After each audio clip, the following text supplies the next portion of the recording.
Leaders Global Solutions presents the Subject to Talent podcast, a hub for global workforce leaders to unleash the power of the human enterprise. Listen in as we explore the most innovative and transformational topics impacting businesses today.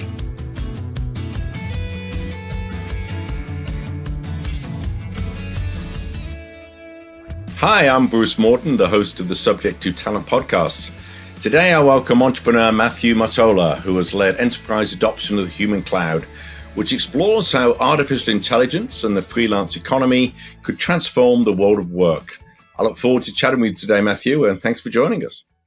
Yeah, thanks for having me, Bruce. It's an absolute honor to be with you and on this today. Great to see you. So those regular listeners will know here at AGS's Subject to Talent podcast, we always start our each session by asking our guests the same first question.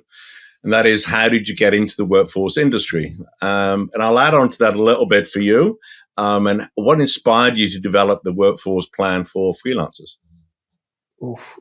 So I would phrase it with the question of, am I in the talent industry and the workforce industry? Oh, the reason I say that, the reason I say that is because I had a sort of seminal moment happen in 2012, a long way back, right? Right. And that was that I was consulting and freelancing myself, thinking it was a side thing that I would grow up and grow out of. And I went into the Big Four and I realized real quick that this is not going to work for me.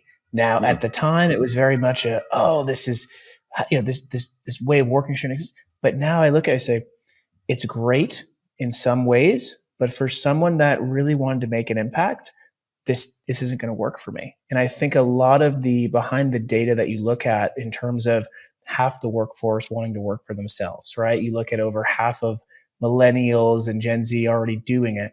Right. It's mostly because we want to make an impact. So how did I get into the world of talent? I had that aha moment.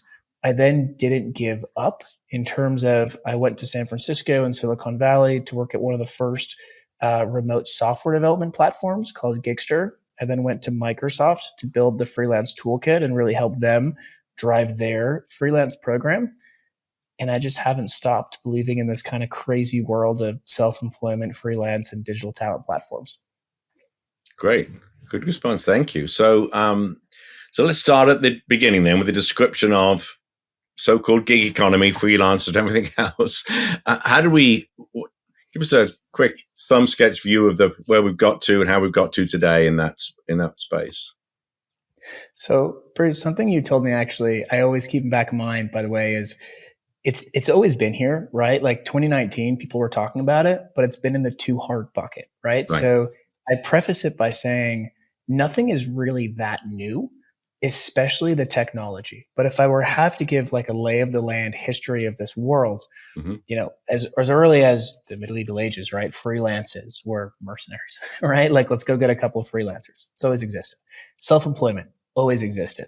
But then around 2012, 2016, you start to see remote work and remote technologies make self-employment easier, right? And so as early 2000s, you do see like Elance, Odesk, freelance platforms.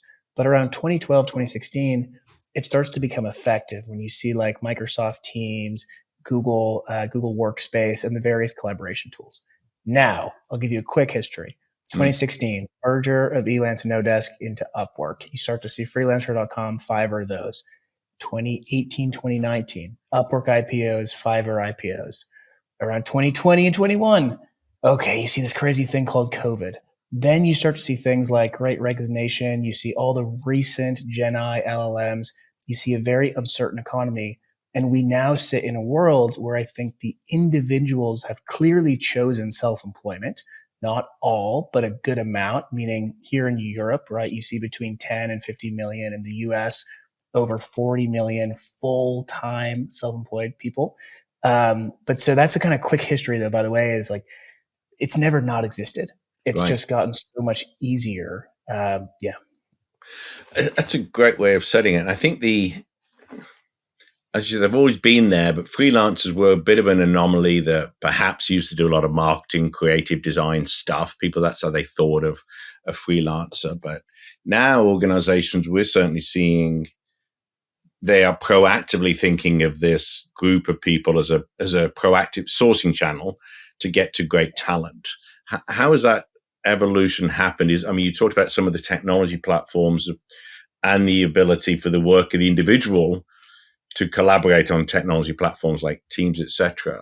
Do you think those have just given this cohort more exposure, and that's why enterprises are now taking them seriously? It's a good question. So we actually use this, and it depends on the region, but I'm in Germany right now for talking with over 300 executives. One of the things we say is that freelance actually is not outside of the box. It's the 5% on the fringes, still in the box, but it's on the fringes, right? And we say that the box is the contingent talent spend that already exists. And if you're looking at a Fortune 500, that's what, $1 to $5 billion. Then if you look at that 1 to 5 billion, between 60 and 80% is pretty much unmanaged, right? It's not properly centrally managed. And then of that, 5 to 10% is this freelance spend, which usually means platform slash unmanaged independent contributor type spend. Now, where it's changed, and this is what's so tough about this industry, is that it's usually not, let's go build a better talent strategy. It's usually someone in the working team or someone who's owning a product or innovation or marketing budget. And freelance is just a better way to help them drive efficiency, growth, and innovation. And so what's really tough about that is it's been like it's been these big wins, but it hasn't been that gradual linear process. Unlike if you look at like number of freelancers growing, that looks pretty consistent. That looks like a 30 to 100% growth year over year. Right. But with companies, it still sits in that innovation fringe, usually outside of the VMS, MSP, and typical contingent talent program. Right. So we're going to dig into a bit more of that later. But I guess let's kick off here. Tell us about your company and the human cloud concept. So, okay. I like to think the industry grows, we grow. We're an advisory firm and a research firm at the intersection of technology and work. We very strategically say technology and work because the terms, it depends who's paying what they use. So one company here in Europe would say we have a borrow strategy. Another would say we have a freelance strategy. Another an on-demand talent strategy. Right? So many different terms. Yeah. We don't care as long as the supply is self-employed and technology is at the core of the mediation, meaning the sourcing, the paying, the managing, you name it. With that said, we serve two people really well. We help companies be strategic about their freelance programs. So we help them go from an idea up to $1 million, 50 million, 100 million in spend. And then we help the industry from a growth perspective. And by industry, there's over 800 of these talent platforms. Most of them are bootstrapped. Most of them struggle to get their voice heard just because, like I mentioned, they're bootstrapped, but they're really, really good businesses at $20 to $100 million, and they have incredible retention and growth per account. So we kind of serve those two of, hey, companies, be strategic about freelance, and industry, let's get you into those enterprises. But we like to say, yeah. And you mentioned you were in Germany, and this prompted this question. So if we take like one of the big folks like Upwork, you might be in North America using the platform, but the worker could be anywhere in the world effectively. Are you seeing the same thing in Europe, or is it more localized? If you're on a German platform, you'll probably find German workers living in Germany. Or is there much of a difference there? I'll give you the full regional rundown. You ready? So in the US, we generally want cheaper or the smartest people. And we're actually okay with where they sit. We do like English and we do like time zones. In Europe, localization is very important. And if you look at one of the larger platforms like Malt versus an Upwork or Fiverr, and you look at their go-to-market and their service structure, Malt would say, this is our UK office. This is our Germany office. This is our France office. So they have a very much localized approach. So that is very true. With that said, though, if you look at Europe, the maturity goes UK, France, and Germany. And Eastern Europe, though, is actually growing faster than the ones that are already mature. And so even though kind of like the US, right, where we're a bunch of different countries inside one, Europe's also that way. And dealing with talent, they don't all deal with it the same way. And some are better than others. Yeah. Interesting. And for those organizations that are more forward thinking or perhaps got into this world a lot quicker than others, what are some of the advantages that they're seeing by engaging these freelancers and actually formalizing this approach and this talent pool as opposed to it being more ad hoc and perhaps rogue spend, as you mentioned earlier? Yeah, I'll it's funny. I'm going to start with the why not really quickly, just because I always, I started in tech and sales, to be honest. So for me, if no one's not, if they're not taking action on something else, then it doesn't matter, right? And so in terms of the why not, if they do nothing, then we are seeing really strong competitive forces that are really hurting the business. So for example, if they're not shipping on time, if they don't get something out within 6 months, they're seeing 50% loss in anticipated revenue. And then if they're not shipping on time, and if you look at obviously cloud computing and what we call even cloud, but so the startups are able to outcompete them. So you're seeing a lot of industries that they are totally getting eaten up by these smaller ones. Now, the benefits. And there's two levels of this. The quick answer, right? If you want a really, really quick win, speed, cost, quality. Speed, averaging 2 to 5 days to get anyone in the building, right? These are abundant talent pools. Cost, 30 up until 90% cost savings. No one's going to say 90 because then their PR team freaks out, but even up to 90, right? And then quality, and this is one where, okay, I can teach you how to game it, but quality, you're going to see over 95% of whatever it is, whether it's reviews or CSAT or whatever it is. Now, the bigger thing, though, is we always say it's actually more about efficiency, growth, and innovation. Efficiency are the first two things that I told you about. Growth, new markets, and new people to serve those markets. So if you want to get into, let's say, Singapore or Philippines or you name it, you can have localized talent. So you can have growth into there. Right. Also, you can get into new markets. And so Airbnb data actually showed, I don't know if you saw this, Bruce, but so Southeast Asia and LATAM are their two most fastest growing regions right now. So if you're sitting in the US, Germany, you better be having an ability to tap into those markets.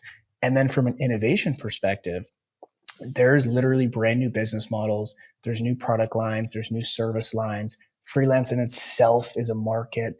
And so you can totally disrupt yourself and have a brand new product line, service line, business model 100% because of freelance. And one quick example of that is TurboTax Live, right? So everyone in the US, you're starting to freak out come December, also because of your taxes. And TurboTax figured out they get a CPA or accountant freelancer within 30 seconds, right? That's a massive disruption. If you look at their stock price, things were good. So those are the benefits. Yeah. So what would your advice be for folks that are listening in that perhaps it's a, head of a function, a hiring manager per se, that's thinking, how do I convince my organization that we should take this more strategically? And, what's the starting point to try and create and generate some of that change? So I'd say first, look for something to attach to that's not freelance. Like, don't fall in love with freelance. And that's why a lot of our clients love us, is because we know you don't care about freelance. We don't expect you to be the freelance expert. We'll be your independent advisor, right? So first is, don't worry about it. You don't have to fall in love with freelance. Second, though, is look to something that's already broken and speak that language. So for example, if you're leading a customer support function or a customer experience function, and what you really care about is CSAT, right? Or retention, or licenses bought because of this. Stick with that, right? Stick with that metric and tell your leadership that you're going to increase this by 30% or that you're going to decrease this by 30%, whichever it is, right? So stick with that metric. Then the second thing, though, that I would say is be bold. And so I'll give another example where there might be things that seem really big. And if you're sitting in an enterprise, it's usually risky, right, to talk big. But you might be able to do that. For example, hey, we're going to create a whole new business line. We're going to go create TurboTax Live. We're going to go create a whole new service line. Because of still the immaturity in this industry, it might require a big, bold leap to get the discretionary budget to try it, right? So that's the second thing, is be bold. The third thing, which this is where good news for all you listeners, is really lean into your partner. And so this is not like you are priority 576 of a big agency. This is like you are probably priority 1 to 10 if you're thinking strategic of these platforms. And so whichever talent platform you're working with and you're working with, think of them as a partner, help them drive the strategy, help them build your strategy decks. Make sure you got the case studies, make sure they help you with the strategic planning. Really, really lean into them. And that's what I love about this industry so much. They're partners, right? They're not just like another vendor. And they probably can't bring you to the baseball games, to be honest. They might not get you a suite at the Jets game, but they're really going to help you move your org forward. Yeah, that's great advice. Thank you. And so how are advances in technology and AI, how are they making this vision and this trend that we're seeing now, this ever-growing trend, more of a reality? What's the impact on this space? Two things, right? There's the good, the bad. I'll start with the bad, which bad for kind of the platforms, bad for the individuals, good for the business. There's a lot of things that are just getting replaced. I invested in a company around 2 years ago called 11x.ai. They do SDR and BDR agents, 100% digital workers. If you look at things that are very task-based, transactional, and very clear outcomes, that's probably going to be gone. So a lot of basic writing, basic logos, you name it. I like to think, to be honest, the things that already could have been automated but weren't good enough are probably going to go gone, right? So that's one side of it. The other side, though, is that the experiences should be frictionless and the data should compound to actually be intelligent. And what I mean by that is one of my biggest, just frustrations when I started working at a company after doing, way too much schooling and being way too startup-y was how much of the onboarding knowledge that was not passed on. And I really don't know why. But when you look at certain generative AI and certain softwares, a lot of the data of what you've done prior, now it's easier to document and capture and learn from, whether it's your data or your other colleagues. And if you look at a freelance experience, you have to think about it holistically, meaning everything from I identify a need to this is the right pool of talent that I need to I need to repeat this and my org needs to repeat this. A lot of those processes in the traditional HR lens just don't make sense. Like a paper resume. Do we really need that? Actually posting a job.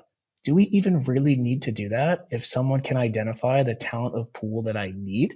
So a lot of the, I don't want to say archaic, but a lot of the traditional HR processes, if you use a white piece of paper, we probably don't need them. And a lot of the platforms are saying things like a frictionless freelance experience.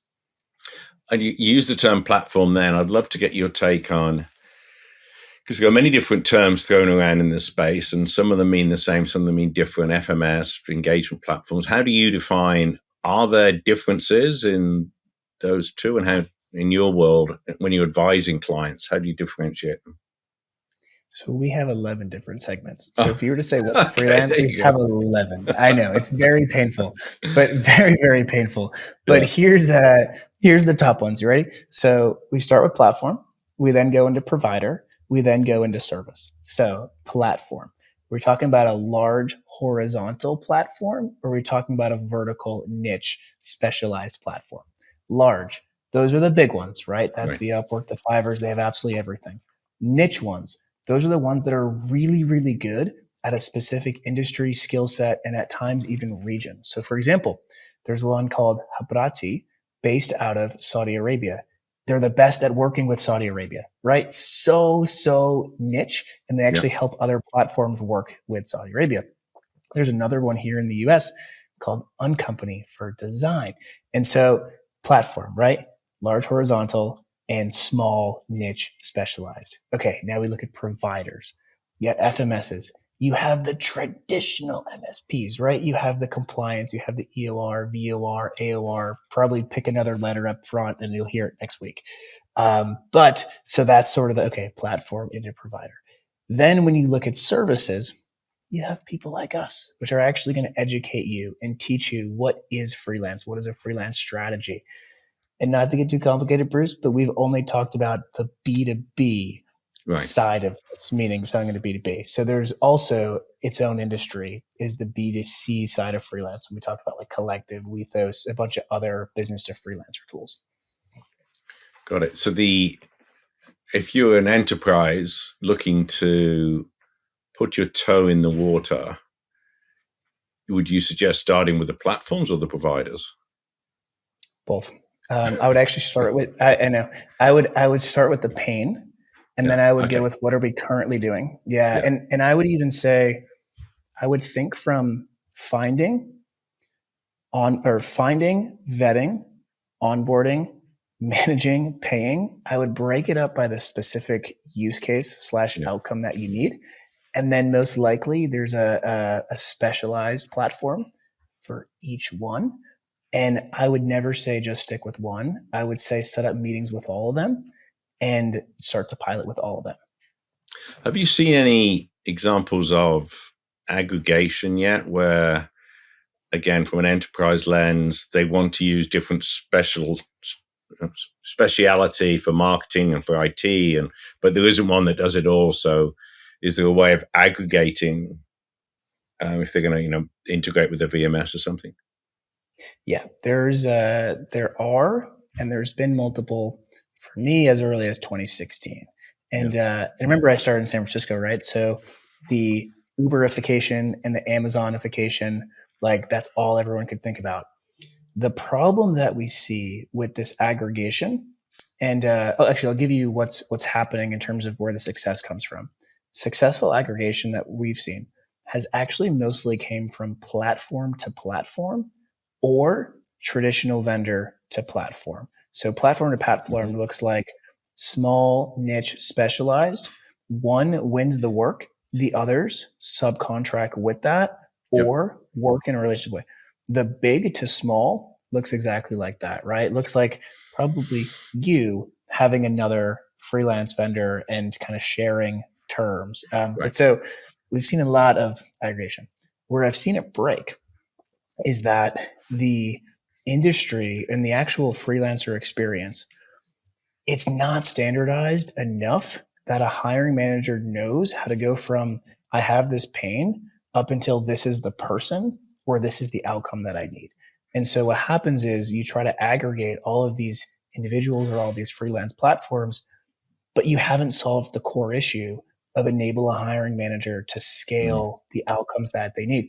And so I've seen multiple attempts, and this is why Human Cloud, we have not laid a line of software into that or the freelancer experience, because we do it 100% manually. And because we do that for our clients, we do 100% manually just because I don't know how to standardize it yet. Maybe I'm not a good enough CEO, but I don't know how to standardize it yet. Yeah. Okay. Interesting. To be interested to see how that evolves. So last time we chatted, you mentioned anchovies and I was intrigued. So I'd love you to share that with our listeners, the story you told me about how you think about that. So, you know what I've learned, by the way, since we had our first keynote on Thursday, is here in Germany, at least, it's not anchovies, it's the train system. But so there you go. Yeah, right. The overall sort of coming back to why not, right? The overall thing that we tell leaders, whether it's CEOs, VPs, you name it, is if you don't have a talent strategy today, you're going to be stuck with anchovies tomorrow. And whatever we want to call them, anchovies, the train system, what we mean by that is the B players, the C players.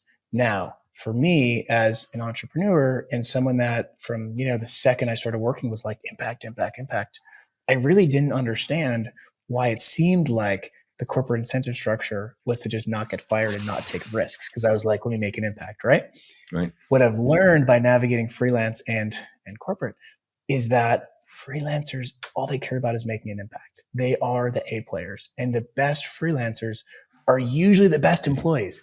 And especially now, if you look at the rise of fractional, these individuals look like the 5 to 15 year, they'd be the quickest promoted, but they're choosing an independent career path over freelance. So the A players are increasingly freelance. And if you look at MBO Partners' recent study that literally came out this week, the data's there, right? The proof is there. Now, what's different is cloud computing. If you were late to it, then you just got cheaper software, meaning, okay, you used Right. AWS, you used Azure, right? Things were cheaper. The human cloud, freelancers don't want to change their clients. It's one of the biggest myths. So if you're not actively investing in a freelance strategy right now and building your talent pools, they're not going to want to work with you. And so you're literally going to be fishing with B and C players. You can call them anchovies. Here in Germany, they said to use the train station. They also said to use North American beers as an analogy too. But so, and I'll tell you, and I'll give you one quick story, Bruce. So, when I was 24 and I was living in a living room in Silicon Valley, I kind of inherently knew, like, if I want to do more, I have to go hire people, right? Like, I think every leader inherently understands they can't do it themselves. But I had no money and I was 24. So I couldn't say, hey, I want a headcount, right?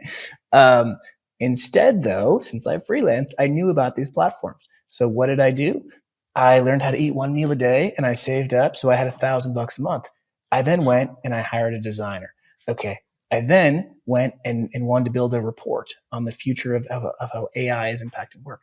So I went to these platforms and I found one of the early deep learning experts. His name was Matt Coatney. He ended up becoming my co-author for the book. And so if you look at these younger leaders, it's just second nature to us, right? It's not about getting headcount. It's not about looking like we have a big team.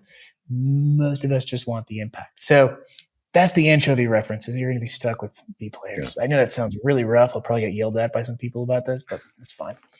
No, that's cool. That's great. Thank you. It's a good analogy because it brings it home. And by the way, us old folks as well, when I wrote my first book in 2019, I used Fiverr for a designer that cost me about a 20th of what it would have cost in the US. So I've been big fans of freelancers ever since. Coming to an end here, this has been great conversation, very enlightening. And I'm sure our listeners will have learned a lot from this. And I'll get you at the end to give you contact details. I think you'll get some reach outs. But I just want to wrap up here with a look into the future, as always, the crystal ball question. Where do you see the future of enterprises engaging freelance market on platforms in, let's say, 5 years from now? I see it, and I'm going to give an answer based off the data. In terms of the data and just trying to be as simple as possible, to be honest, it's going to have to be decentralized in a way that legal and HR understand it being centralized. I know that sounds very complicated. What I mean by that is the 5 to 15-year leaders need to be empowered with budget and less restrictions about what that budget goes to, but rather more strict on the outcomes that they produce. It simply has to go that way. The reason I say that is because freelance as a concept and even talent, it's just so broad and so general and so not sexy that your future leaders do not care about your talent strategy. They do not care about creating a job rec, right? No one, not no one, but a product marketing and innovation leader does not care where the talent's coming from, how they got it there. They just want the best people and the best job. These talent platforms are incredible at doing that, but they require budget and investment and autonomy to run the teams they want to run their teams. Now, obviously, that's not that freaks the chief procurement officer out, right? It's like telling a CIO, CTO, use whatever system you want.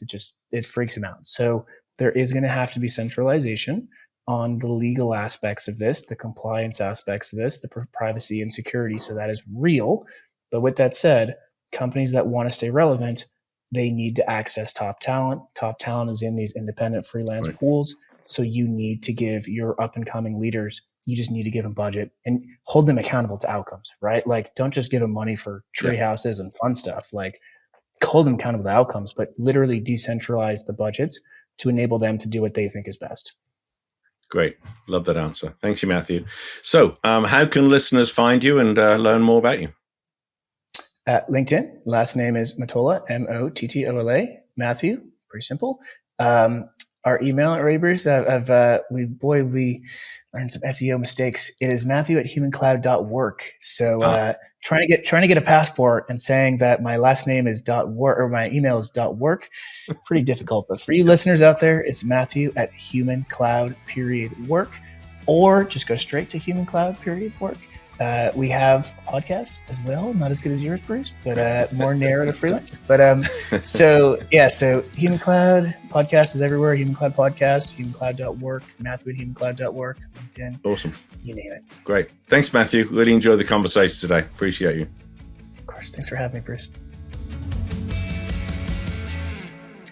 If you enjoyed this episode, please subscribe, rate, and review us on Apple Podcasts, Spotify, or wherever you get your podcasts. And if you have questions, please send them to subject2talent@elitistglobalsolutions.com.